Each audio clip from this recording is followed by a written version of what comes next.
This book is essentially a carbon copy of a person's life, like a one-to-one reality version of Estevan. I do apologize if I'm messing that up because it is of a Hungary origin.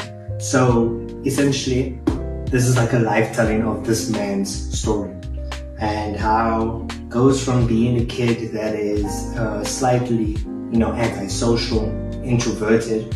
He's not really friendly with anybody. He spends majority of his time around adults. You get to see his experiences when he's at home. What one decision in one choice he decides to make drastically alters his entire life, as many of us do face every single day. How he goes from there, how he enters the military, how he moves, how he finds jobs in the security industry, how he eventually marries, how he loses everything and then eventually he finds himself back in Hungary.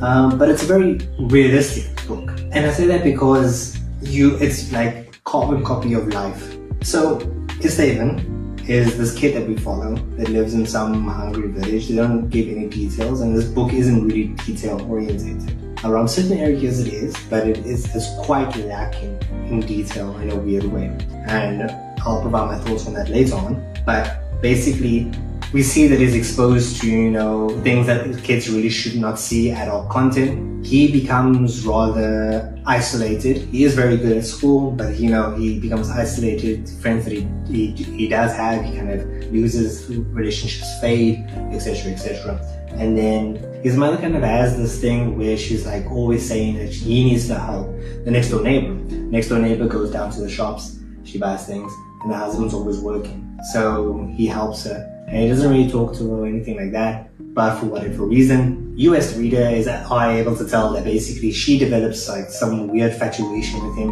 Remember that he's like 13, 14, 15, it's literally the second chapter. She develops some weird infatuation with him, and you as the reader can clearly see that she is grooming him.